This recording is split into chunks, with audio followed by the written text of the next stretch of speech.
since you have been into the field of education and you've contributed to that field, what according to you is the situation of the current education system? Okay, very interesting question, and this might take like 5 minutes for me to answer this question. No worries, all yours.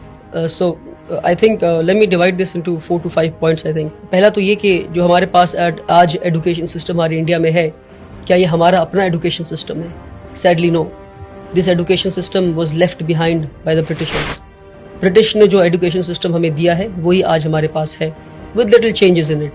Now British की education system करती क्या है? ये education system बनाता है job seekers, ये education system बनाता है कॉर्पोरेट स्लेव्स. तो ब्रिटिश ने एक ऐसा एजुकेशन सिस्टम लाया, ऐसे लोग मिल सके जो उनको क्वेश्चन ना कर सके, ऐसे लोग मिल सके जो क्रिटिकल थिंकिंग ना कर सके. तो ब्रिटिश की एजुकेशन सिस्टम आपको कॉर्पोरेट स्लेव्स बनाती है, ब्रिटिश की एजुकेशन सिस्टम हमें जॉब सीकर्स बनाती है. But India today needs job providers. दूसरी जो गड़बड़ी हमारे एजुकेशन सिस्टम में क्रीप कर गई वो ये कि हमने पूरी एकेडमिक्स को पास और फेल के मयार पे लाके खड़ा कर दिया. इंटरेस्टिंग.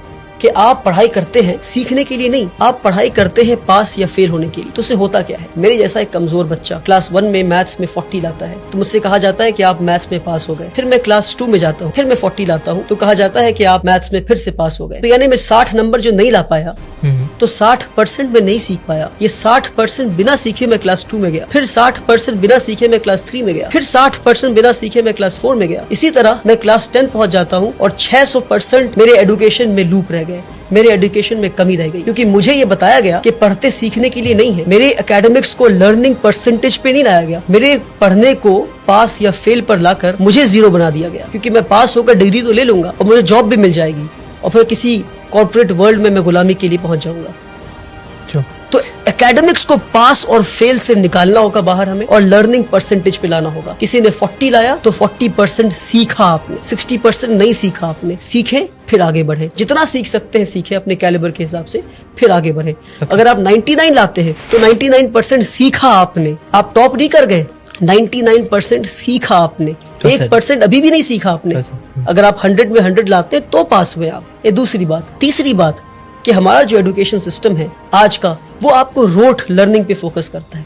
आप पढ़ते जाते हैं पर आपको पता नहीं आप क्या पढ़. आपने पढ़ा होगा कि इंडिया में जो फूड ग्रेन्स है वो मिलेट है, बाजरा है, जौर है. ये पढ़ा आपने, पर कभी देखा आपने इन चीजों को? पढ़ा है but I have not seen it. Correct. मैंने भी कभी देखा नहीं. मेरे ख्याल से मिलेट ऑन पर्पस नहीं दिखाया गया इसको. बाजरा तो क्योंकि अगर आप बाजरा देख लेते तो आप पता करते कि बाजरा उगना क्यों बंद हो गया है. हाँ, बंद हो गया. That's what I am saying. क्यों बाजरा लोग आज नहीं खा रहे? पहले के लोग बाजरा खाते थे, पहले के लोग मिलेट्स खाते थे, जौर खाते थे, आज क्यों नहीं खा रहे? तो experiential learning is what we need, hands on learning is what we need. We need to see and know what we are learning. आज हमें वो दिखाया नहीं जाता, वो बताया नहीं जाता, सिर्फ पढ़ाया जाता. तो आपको पता है कि ये हार्ट है और हार्ट की ये चेम्बर्स है, हार्ट में ये आर्टरीज है, ये है.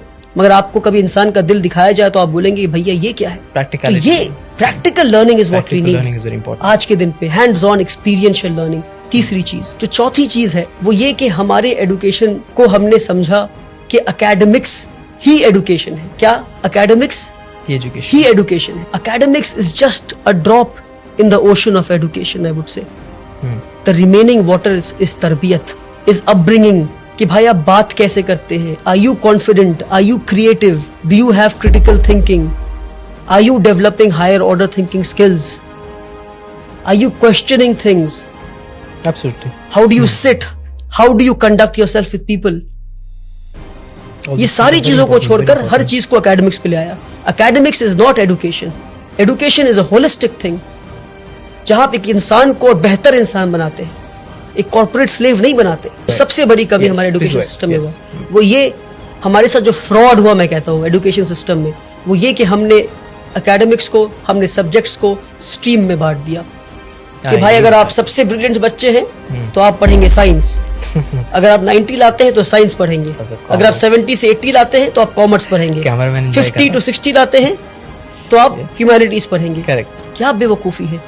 यानी कि जो इंसान साइंस पढ़ के एटम बॉम्ब बनाना सीख रहा है उसके पास कोई हक नहीं कि वो साइकोलॉजी और सोशियोलॉजी पढ़ के ये समझे कि एटम बॉम्ब को इस्तेमाल नहीं करना था. तो अगर एटम बॉम्ब बनाने वाले ने सोशियोलॉजी और साइकोलॉजी पढ़ा होता और एटम बॉम्ब जिसके हाथ में पहुंचा, अगर उसने साइकोलॉजी और सोशियोलॉजी पढ़ा होता तो उसे पता होता कि बॉम्ब फोड़ना नहीं था. तो इसलिए बता रहा हूं मैं कि हमने सब्जेक्ट्स को स्ट्रीम में बांटकर सबसे बड़ा फ्रॉड किया हमने। One of my favorite points. कि क्या मैं आखिरी फिजिक्स point. बहुत अच्छा point. सोशियोलॉजी के साथ नहीं पढ़ सकता?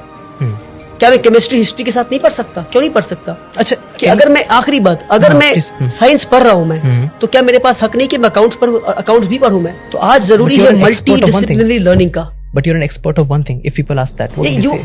You can have majors and minors. Yes, that's the answer. You need to have the hang of almost all the subjects. Makes sense. You need to learn accountancy. You need to know economics. You need to know history. You need to know sociology. You need to know psychology. You can be an expert of history, but you need to know the basics of physics.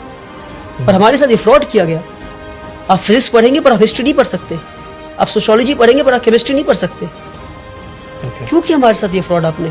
क्यों? क्योंकि आपको corporate slaves चाहिए थे। आपको easy way बच्चों को देना था कि भाई ये पढ़ो, नंबर लाओ, पास हो, टॉपर बनो, आके हमें सर्व करो। सैडली